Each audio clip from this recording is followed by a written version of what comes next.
Namaste and good afternoon everyone. I am Dr. Ashwin Prasad. I work as an emergency department consultant in Apollo Specialty Hospitals, OMR, Chennai. So today we are going to see about providing first aid to common emergencies we come across in day-to-day life. Okay, so what do you expect from today's session is we are going to briefly talk about COVID and we'll further discuss on the common emergencies we come across. Okay, so what first you need to know is when you need to come to the hospital. Right? So many of us are confused in this present situation whether we need to come to the hospital at this point of time or shall we wait later, so which is not at all advisable. So if you have any concerns or if you feel that there is an emergency, you need to be coming to the hospital straight away. Alright, because there can be always confusions between this common complaint called as chest pain, where many people think it is because of indigestion. Right? So we'll feel that okay, let's take some Gelusil, let's take some Eno, and let's wait for some more time, and probably even they'll wait for a day or two, and then reach the hospital in a very late stage where it can be too late for something miracle to happen. Alright? So when you think that your complaint is going to be emergency, you need to rush to the hospital straight away. Or if you have any concerns, again go to the hospital straight away. So first, let's have a few discussion on COVID-19, okay, because that's what everyone is paranoid about. You see everyday TV discussions on COVID-19, right? You have information all around, all the doctors are talking about COVID-19. I'll just not spend more than 2 to 3 minutes on this. So first, what are the common complaints in case of COVID-19 or Corona, what you hear every day? So as you know, fever. Fever is the most common presentation. Next comes the upper respiratory symptoms where people present with sore throat, throat pain, and cough. Okay, they can also as the stage progresses, they can present with shortness of breath or difficulty in breathing. So another common symptoms where people have experienced are myalgia, tiredness. Few people experience chills, and there have been loss of taste and smell that's reported. Okay, so in case if you think of COVID-19 symptoms or if you have any of those, then it's better you go to a COVID designated hospital. So now we are going to talk about a few common emergencies. Obviously you all know we are speaking live. So if you have any questions that you have or concerns, you can please type down the message. I will try to address when I could. Okay. So common complaints in the present situation is fever. What shall I do in case when I have a fever? Okay, so fever can be sometimes very simple. It can be any normal viral fever. Fevers have always been there for centuries and centuries. It's not something new. So we need not get panicked because it's the situation of COVID-19. So when you have fever, the best thing to do is you can take paracetamol on your own. Again, fevers can be because of multiple reasons. It can be sometimes because of a particular source of infection. So you can have a throat infection or a chest infection or an abdominal infection or urine infection. Any of these infection presents with fever. So in that kind of situations, it's better you take some paracetamol and you go to the nearest hospital. Okay, so when do you need to worry? Sometimes in this current situation where you have peak summer, when you have high grade temperature, for example, your thermometer shows a temperature of 104, 108 kind of degrees of temperature, then you need to be worried. So it's not about just a normal fever. It can be because of a heat stroke, which is a dangerous situation. Alright, so if you are thinking that your temperatures are way too high, then you need to start rapidly cooling yourself. Okay, and usually with COVID, you don't experience temperatures of 107 or 108, but usually of higher degrees like 102, 103. Okay, what do you do in case of breathing difficulty? So in breathing difficulty, so many times again, the breathing difficulty is very, very difficult to quantify. Right? Certain people can just feel, okay, I am now finding it a bit difficult to breathe, or certain people can really be breathless. So if you are having breathing difficulty or sense of breathlessness, it's better you go to the hospital. I wouldn't recommend any first aid measures or home remedy here. Just make sure you are in a well surrounded environment where you can get some help. Okay? And second thing, throat pain. Throat pain again can be because of various reasons. People have always had throat infections and it need not be COVID. So sometimes if you have throat infection, most of the time it is because of a viral cause. So what you need to do is you can try some lozenges, use hot water gargling, salt water gargling, or you can buy some over-the-counter medications if it is just going to be throat pain. Then myalgia. So myalgia again can be because of various reasons. So in that situations, it's better you drink a lot of water, keep yourself well hydrated. Okay. So most people worry about something called as heart attack. So when you think of emergency, first thing that comes into your mind is heart attack, right? So when someone experiences chest pain, when you come to the hospital as well, what we say is every chest pain until and proven otherwise is going to be called as heart attack. Alright, so when you come to the hospital, we do not just do an ECG and say, okay, your heart is fine. We in fact do an ECG, we do a blood test for your heart, an enzyme test called as troponin, we do an echocardiogram, and then we correlate with all your clinical symptoms and your risk factors and the blood tests and the investigations to find out are you still at low risk of heart attack or are you at medium or high risk. Obviously, if your ECGs are showing changes, then you're going to go for the best standard of care, right? It can be a thrombolysis or primary angioplasty. So, don't take the chest pain very mildly. So many times the chest pain is taken as indigestion. Sometimes the heart attack can also present as a bit of epigastric discomfort, upper abdominal pain and a bit of vomiting, which can highly mimic like a gastritis, but those are very common features of a heart attack too. Alright, so when you have those kind of symptoms, it is better you come to the hospital straight away. Alright, we are there to evaluate you and find out if it is going to be a heart attack or if this is going to be something mild. Okay, so you need to call for help early. There have been multiple situations where people have walked to the hospital, have been very confidently saying, no, I know it is gastritis, I just came to get myself checked, so can you just send me home? When we say your ECG is abnormal or your blood test is abnormal, they do take it offensive, saying, no, I know about my body and all of them are fine. Alright, and they have gone in for cardiac arrest just as we see them, right? So you need not take this lightly. I'm just repeatedly emphasizing on this. Okay? So be aware that any time someone with heart attack can collapse. Alright? So next is stroke. Okay. So next is stroke. Stroke again is one of the common emergencies. So stroke, we have a mnemonic, something called as be fast, and we also say time is brain. Right? So as time passes, the brain continuously gets damaged when there is a insufficiency to the brain. That insufficiency can happen because of a blood clot or because of a bleeding in the brain. Alright? So if you find that someone can possibly have a stroke, again you need to time when did the insult happen and you need to rush them to the hospital. So how do you find if someone is having a stroke? We have this mnemonic called as be fast, where B stands for balancing issues. So if they are not able to walk steadily, if they are wobbling when they are walking, or they are not able to stand straight all of a sudden, you need to think they have a stroke. If they have sudden loss of vision, either single eye vision or double eye vision, then you need to think of a stroke. And if they have a facial droop, right? So one side of the face goes down, then you need to think of a stroke. And make them put both their arms straight and leave them for at least 10 seconds time. And one of their hands go down, then you need to think of a stroke. Ask them to make a sentence, and if they are not able to make a sentence properly, their speech is slurred, you need to think of stroke. And T, you need to time when to this start and get them to the hospital as quick as possible. Alright, you should not be waiting thinking that it is going to get reversed and waste time, because in case if you rush to the hospital immediately, there have been lot of miracles where the stroke has been completely reversed by giving medicines called as thrombolysis. Alright, so when we do thrombolysis in stroke, almost 30 to 40% of people with stroke come back to their normal self. Okay, so stroke should not be taken lightly, and there is no point in waiting at home to see if things are going to get better. Okay, it is better if you come early to the hospital. So I've had a question now, is there a vaccine for corona? So there have been a lot of trials going on. So Oxford University is doing a trial. In America there is a trial for vaccines going on.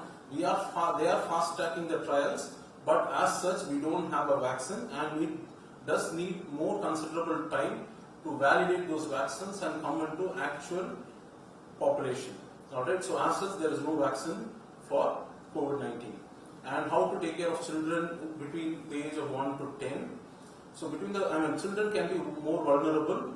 Till now in the studies we have seen the elderly people have been more vulnerable, but the young kids have also, many of them have required the need for ventilation, etc.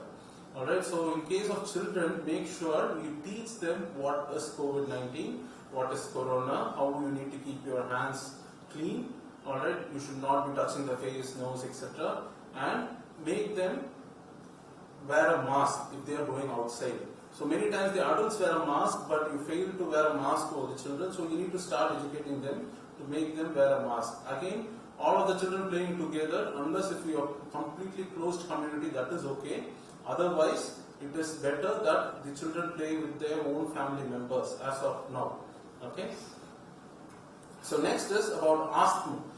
So asthma is another very common complaint where many people can experience sudden onset of breathing difficulty. If you know that you have asthma, then it's better you use your own inhaler or some steroids. Okay? If you don't know and this is the first time you ever experience a wheeze, then it's better you go to the hospital. Okay? Then nosebleeds. So nosebleeds again can be something very trivial to something that can be major. Okay, so nosebleeds, many people prick their noses and all of a sudden they start bleeding from their nose, or certain elderly people can have high blood pressure and the high blood pressure bursts few small blood vessels in the nose and that causes bleeding. So in these kinds of situations, when people experience nosebleed, the best advice that is possible is pinch the nose tightly, breathe through the mouth, okay, pinch the nose tightly, bend forward and hold it tight for 20 minutes time. Alright, in this 20 minutes, you should not be checking every 2 minutes or 3 minutes to see if the bleeding has stopped. The common mistake is people pinch the nose, 2 minutes up, my nose is still bleeding. Okay, so holding it tight for 2 minutes and releasing it makes the time 0 again. Okay, so that doesn't make the time 20 minutes. So you need to time it, hold your nose tightly for 15 to 20 minutes time, and then more than 95% of the times the bleeding stops. If it still doesn't stop in 20 minutes time, you need to be going to the hospital because your blood pressure can be very high or there can be some other reason for it. Then allergy or anaphylaxis. Right, so allergy or anaphylaxis, again this can be something predictable. Many people know that they have allergies or they have had episodes of anaphylaxis, which is a very severe form of allergy. Or certain people, it can just come as a surprise, the first time allergic reaction. Alright, where their noses, the eyes get swelled, their mouth gets swelled, sometimes they have swelling of the neck, they have rashes all over the body, few people experience difficulty in breathing. So if any of this is there, when there is rashes of the body or first time allergic reaction, it is better you go to the hospital straight away. Alright, because the allergic reaction, when it goes to anaphylaxis or anaphylactic shock, which is the life-threatening situation, people can die because of anaphylaxis. Alright, so allergic reaction can be mild skin reaction to something life-threatening. Alright, so it is better you go to the hospital as soon as you experience an allergic reaction. Okay, so sometimes if it is the first or second time you have had a severe reaction, you wanted to give a try, probably let me take some Allegra or Cetirizine and see, sometimes it settles. If you have that doubt, it's better you go to the hospital because many people take some medicines and they reach the hospital in a very critical stage. Okay, so another common complaint, day-to-day complaint is headache. Right? You can get headache because of multiple reasons. It can be something very trivial where you could have just had some stress. Your children can cause stress, your wife can cause stress, your husband can cause stress, and that can cause headache, right? Or it can be because of something major in the brain also. It can be a brain tumor, it can be a bleeding in the brain, okay? Or you could have had a very high blood pressure which induces headache. So what do? In case you have headache and this is something that you usually get, then you can take your own medications, which can be like paracetamol, brufen, naproxen, etc. and give it at least 4 to 5 hours time to see if the headache improves. But if you experience an headache that is going to be of sudden onset, severe headache, and you say that I have not experienced this kind of a headache in my life, then you should not be waiting at home taking paracetamol and wait for 4 hours to see if things are getting better. Okay, in this kind of situation, it is better you come to the hospital because, again, as I said earlier, the headache can be because of a major reason. It can be a bleeding in the brain also. So it is better you reach the hospital early. Okay. So next, with the headache, Again, certain things can progress to seizures. Again, seizures can be because of someone who is having pre-existing seizure, or someone can have a new onset seizure. So let's divide seizures for adults and children. Okay, so adults, many people can have seizures just of a idiopathic reason. So someone gets a seizure, the first thing you do is give them some space. Okay, before we go to what you need to do, I would say what you should not be doing. Okay, so you should not be doing anything you see in the movies. Alright, so what you do in what you see in movies when someone has a fit, immediately they give a iron key or a key chain or an iron rod in their hand, and they wait and watch, and then the fit stops. Alright, so if you do that, most of the times the person injures themselves. Okay, you're not supposed to give anything in the hand. You're not supposed to keep your hand into their mouth to stop if they have any bleeding in the mouth. Okay, the best thing to do is give them some space. Okay, time the seizure. Note down when did the seizure start. Okay, so because most of the times, almost 95% of the times, the seizure stops by itself. Alright, within a span of 2 to 3 minutes. So that's why I've always said, if you have given an iron rod or a keychain into the person's hand, and many people would say, no, I know the fits would stop. Even if you give a flower bucket in their hand, the fits would stop by 2 to 3 minutes time, because it stops on its own. Alright, so if someone experiences fits, make sure they are given some space, you time the seizure. Alright, once the fit stops, put them in a recovery position. That's just turn them to one side, and don't give them anything orally until they are conscious and are talking to you. Okay, so don't give them or force feed them a sugary water or juice when they are not very conscious and not alert. So what happens most of the time, it goes into the lungs rather than into the abdomen. Okay, so they need to be talking to you before you give them anything to eat or drink. And what about children? Children, again, fits can be very common, mainly among the age of 1 to 5, right? You must have always heard, when the fever goes up, suddenly my child gets fits. This is one of the common complaints which is called as the febrile seizures or febrile fits. Okay, the first episode of febrile fits, it needs to be investigated, but if the child has had a couple of times, then you don't have to worry, you just need to give some time, control the temperature. It is mainly because of a high rise in temperature, the children get seizures. So the temperature needs to be controlled, and obviously if you are worried, it's better you come to the hospital. So another common complaint with all this lockdown and restrictions, many people are not getting their medications regularly, or many people are taking their medicines regularly and overeating, right? So there are a lot of diabetic patients, and when these people eat a lot of sweets or a lot of food which doesn't match what the baseline body's metabolism was, then they go in for hypoglycemia. So hypoglycemia again can be from mild symptoms where people experience giddiness or tiredness or feeling weak, to seizures, or they can just go unresponsive. Alright, so hypoglycemia can be a dangerous scene to witness, so where people can even have fits, or it can even lead to death in worst come situations. So what do you do when someone is hypoglycemic? Alright, so a common thing people try to do is force feed them with chocolates, or force feed them with milk with a lot of sugar or juice. Okay, so ideal thing in case of hypoglycemia is you can use some glucose or a powdered form of sugar. Okay, so it should not be chocolate or candies where they need to chew and eat. Okay, it needs to be something that gets absorbed in the mouth itself. Okay, so you need to give those kinds of things. Many times people have hypo tabs with them, a tablet which prevents hypoglycemia. I mean, prevents in the sense it has a measured dose of sugar in it. So you take those tablets, it gets absorbed in the mouth itself when someone experiences hypoglycemia. And they're not still getting better, obviously you need to get them to the hospital. If they are unresponsive, you need to get them to the hospital. Alright. So another common complaint we get, either it's because of the lockdown or even before, is something called as hyperventilation. Alright, where people suddenly start breathing fast. They start breathing like this all of a sudden.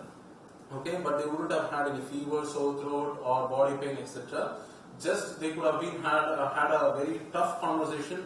They could have been in stress at work, or their boss could have scolded them, or a lot of work pressure. All of a sudden, they get panic and they experience a panic attack. Or it is called as hyperventilation.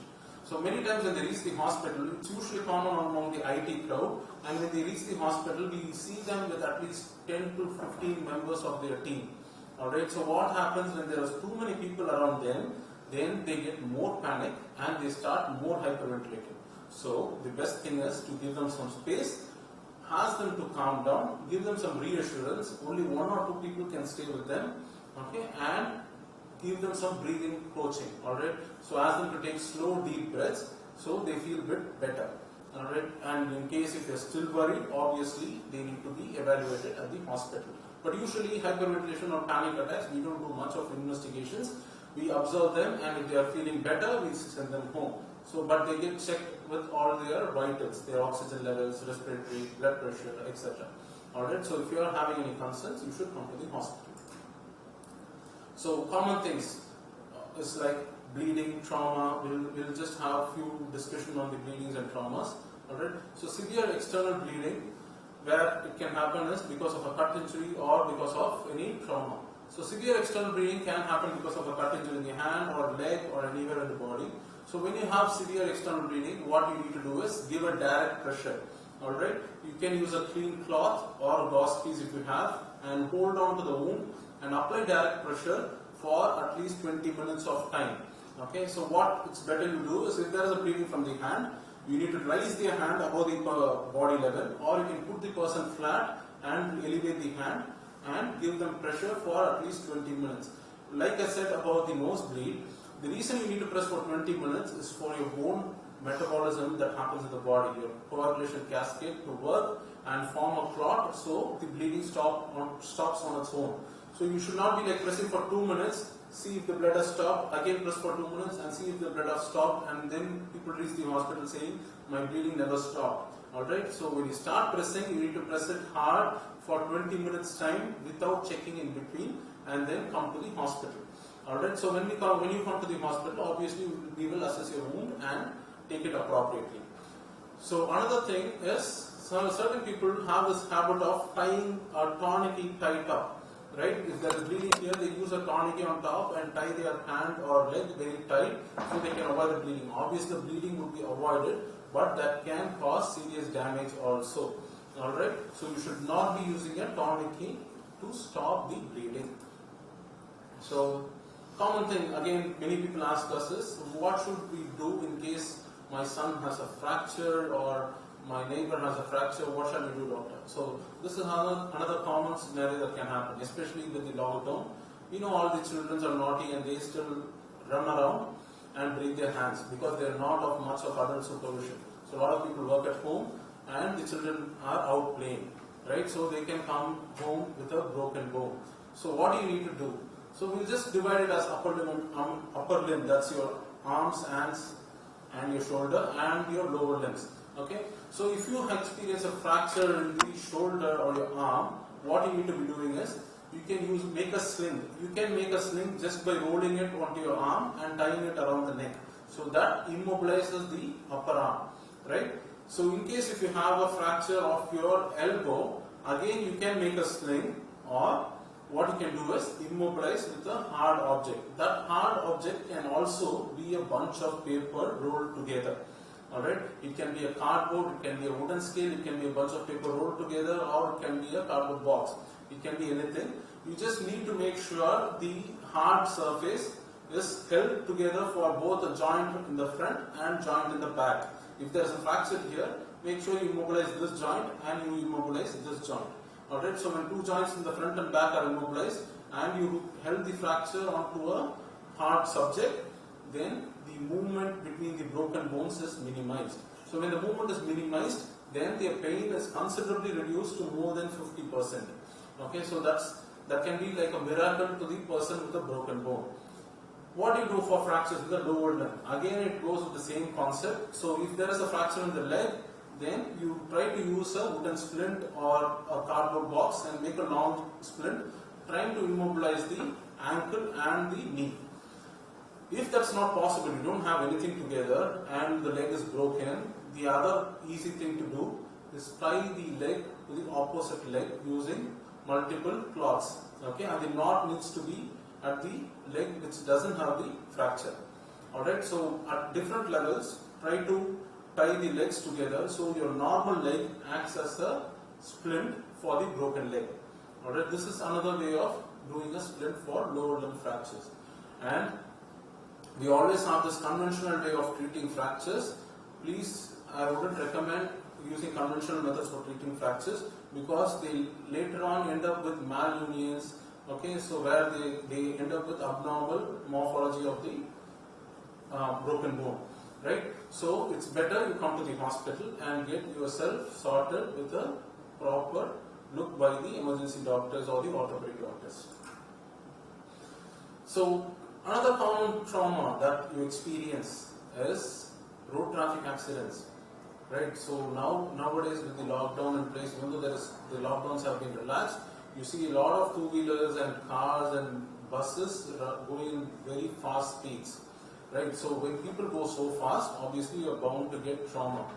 Alright, so now people are very familiarized in wearing a mask, but still they don't wear the helmet, right? So they can sustain a serious head injury, neck injury, or chest or hip, or any major injuries in the body, or they can sustain multiple injuries altogether.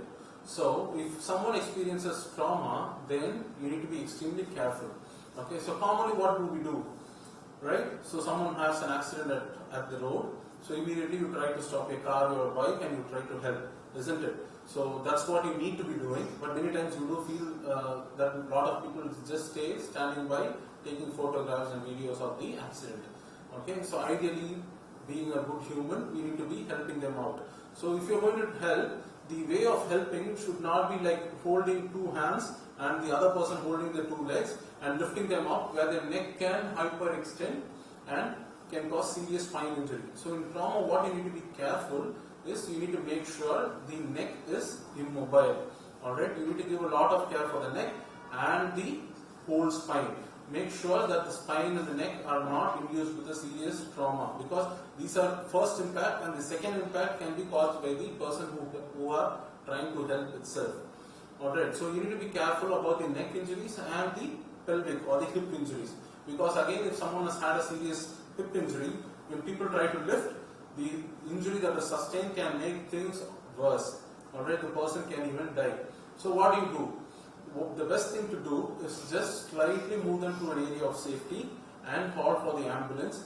Hold on to the person's neck to make sure the neck is immobile and wait for the ambulance person to come and take them to the hospital. Don't take a person with severe trauma into a car or into any other vehicle or get them by two-wheeler, okay, because that can lead to serious secondary injuries. Okay, so recently also we had a patient with an accidental burns. Okay, so their gas burst off, so that they landed up with serious burns. So what do you do in case of burns? So again, burns can be categorized with various stages. Okay, first degree burn, second degree burn, and third degree burn. So third degree burn is obviously something that is very severe. So in case of burns, the best thing to do, first you need to stop the burns. Right? So how do you stop? Stop the burns is first make the person who sustained burns injury to stay in one place. Alright? And then put them on the floor, roll them down and use a cloth or any rug to roll them over and stop the burns. Okay, so once you stop, again I would suggest don't try to do something that you are being told by someone else and you're not very sure. Okay, you need to either have a proper medical person's help. Please do not take the help where people just give some random advices and vanish off from the scene. Right? So what you need to be doing, because obviously even if you try to recollect when someone has sustained burns, you would have seen what and all they have done. Right? Certain people apply toothpaste, certain people apply turmeric, certain people apply the worst situation we have come across is people have even applied cow dung onto the burned surface. Okay, so when they come to the hospital, it is a real mess to sort out all the burns and to clean up all the burns. Alright, so what do you do in case of burns? The best thing to do is wash it with cold water and cover it with a clean film. Clean film can be a clean cloth or a transparent paper, okay, a transparent cover, and then get them to the hospital. We will take care of them in the hospital. So we are just coming on to the most important part here. So something called as cardiac arrest. Alright, so many people see that suddenly their next of kin stops responding. They don't breathe or they don't talk to you and they just collapse in front of you. Alright, or you can be anyone. For example, you could be even walking in the road and suddenly in front of you a 40-year-old guy can just like that collapse. Alright, so if someone collapses like that, what you need to think of is, have they sustained a sudden cardiac arrest? Alright, so first make sure your scene is safe.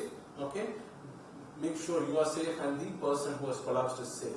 Within the current situation of COVID, make sure both of you are wearing a mask. Alright, and check for response. So how do you check for response? Is violently you tap on them and see if they are responding, or you can even induce some amount of pain to see if they are responding. They are not responding, you need further help. You need to call for help by calling an ambulance or calling the person who is standing next to you, call for an ambulance. Okay, so when they call for the ambulance, you need to check for pulse. You need to check for pulse in the neck for a minimum period of 5 seconds and not more than 10 seconds. And you don't feel for a pulse, immediately start pressing on the center of the chest. Just identify the center of the chest and press hard and push fast at the rate of 100 to 120 per minute. Okay, like 30:2 ratio. So 30:2 is 30 compressions and 2 breaths, where the 2 breaths, in case in the present situation you don't want to give 2 breaths thinking that, oh, I don't want to get COVID from this patient, then just you can continuously do even hands only compression. Just chest compression should be more than fine. Then every 2 minutes try to reassess the person if he is still having a pulse. Okay, so this is called as basic life support. I am not in a state to teach the entire basic life support. Alright, you can Google basic life support or go to YouTube and look at basic life support. There will be plenty of materials, and it's better you also get trained yourself in person so that you will be able to save a life when a situation arises. Alright, with the basic life support there is also something called as choking. Okay, so some food particle gets into the throat into the windpipe instead of the foot pipe. So what do? So common thing, when you eat and talk together, you suddenly start choking. So what do? Tap on the head, right? So when you tap on the head, what happens? The food particles goes into the windpipe, which should not be happening. So it is better you encourage them to cough or go behind the person and press hard on their abdomen so the food particle comes out. Alright, so next is, I just had a question. Please advise on first aid when we witness choking in small children if they ingest foreign object in the nose. Okay, so alright. So 2 questions I would categorize that as 2 questions. One is a child having choking. So children having choking, again tap on their back 5 times. Alright, go behind, make sure the head is lower than the body, and go and tap on their back 5 times to push the foreign body out. Don't do a blind sweep. So when you are not seeing a foreign body, don't put your finger and try to take it out. Okay, that can again worsen the situation. And in nasal foreign body, it is better you come to the hospital because you are trained and we do have the necessary equipment to take it in a very easy way. Many times the parents try taking the nasal foreign body out at their home, which pushes it further inside, and that worsens the situation. Alright, so then when they reach the hospital, it might be difficult even for us to take the foreign body out. So when they come early, it is better. Alright, so choking again in infants, you can put them onto their hand and tap on their back so that the foreign body comes out. So one more question, how to manage electrolyte imbalance and hyponatremia in elderly patients? Again, if you think of electrolyte imbalance and hyponatremia, which is a very common presentation among the elderly people, it can be because of 2 reasons. The hyponatremia mainly in elderly can be because of 2 reasons. One is depletional, where they are dehydrated, they don't take enough fluids with the hot environment, they are not taking enough fluids and they are not well hydrated, then they can go for hyponatremia. Alright, so they need fluid correction, either by oral fluid correction, or if they are not in a capacity to drink a lot of fluids, they need to be coming to the hospital. Alright, second is drugs. Sometimes the elderly people can be on a lot of drugs, and those drugs can also induce hyponatremia. So in case if you think that person is having an electrolyte imbalance, I wouldn't recommend doing first aid measures at home. It's better you come to the hospital and get yourself checked out. Okay. So these are the common measures. Almost we are in the end of the session. I will just now let you know what you need to expect when you come to a hospital in this present situation. Alright, now hospitals have been designated for handling COVID patients, and many hospitals are open. We all are open for handling non-COVID patients as well. Okay, so you need not be worried thinking that if you come to the hospital, I will catch hold of COVID, so I am not coming to the hospital and I would rather die at home. Right? You don't want to die at home, you need to be alive, so you need to be coming to the hospital in case if you experience any major symptoms or if you are having any concerns. Okay? So once you reach the hospital, there are two ways of getting into the hospital. One is coming to the emergency. So emergency, we do have a triage system where we triage them to see if they have any fever or upper respiratory infection or any illness like COVID. And in case if they have so, we take them into a separate isolation room with all the precautions. Alright, so if they don't have any of those, and then we take them to the normal emergency and treat them appropriately. The other way of coming to the hospital is, if you are having fever, all Apollo hospitals have a fever clinic set outside the hospital itself, where you are seen by a doctor and necessary investigations are done and treated appropriately. Alright. Third thing is going to the outpatients department. All the outpatients department is also open, but we don't encourage people coming in as walk-in patients, but we advise people to make appointments with their respective doctors, respective specialties, and then come to the hospitals. Again, all of them are seen while you enter the hospital. We don't encourage attenders coming into the hospital at this point of time, obviously for your own safety. So it is better you just come with one person to accompany you if you have any problem. So many times in emergencies, we do see a lot of people coming almost packed into a car. Almost 5-6 people would be there waiting outside, which is not really advisable in this present situation. You are putting you all at risk. It is better if just one person accompanies the patient who is coming to the hospital. Alright. So even for surgeries that are being done, almost all the surgeries are done only after negative COVID test. All the elective surgeries. Emergency surgeries, we do have a separate protocol. Okay, so we should not be worrying about whether I will catch hold of COVID in case if I come to the hospital. Why I am trying to re-emphasize all this is because many people are presenting late. For all the emergencies we have discussed now, people are presenting late, having the fear that if I come to the hospital, will my condition worse or will I catch hold of corona? Alright, so hospitals have robust protocols, all of them are in place. Okay, so make sure you come to the hospital in case if you are finding it difficult or if you are thinking that you are undergoing some kind of emergency. Alright, so most important thing is now the ambulances services have been made free. So call 1066 in case if you have any emergencies. Alright, and Apollo is open 24/7, and make sure you come to the hospital in a safe manner. Alright, so just last few words. So what do you need to do? Like you have been hearing all throughout the news channels, what do you need to do to make sure you don't catch hold of the virus? What you need to do is maintain social distancing. Maintain at least 6 feet distance between another person and at around almost your circumference. Alright, 6 feet on your side. So 2 arm distance from other person. Alright, then have a cough etiquette. In case if you are coughing, bend your elbow and cough onto your own body rather than coughing onto the open air. Again, similar with sneezing also. Even if you sneeze, bend your elbow and sneeze onto your elbow. Alright, next is wear a mask. Alright, masks have been almost made compulsory, and this is how we are going to be at least for at least a year or two. Okay, so wear a mask anytime you go in public.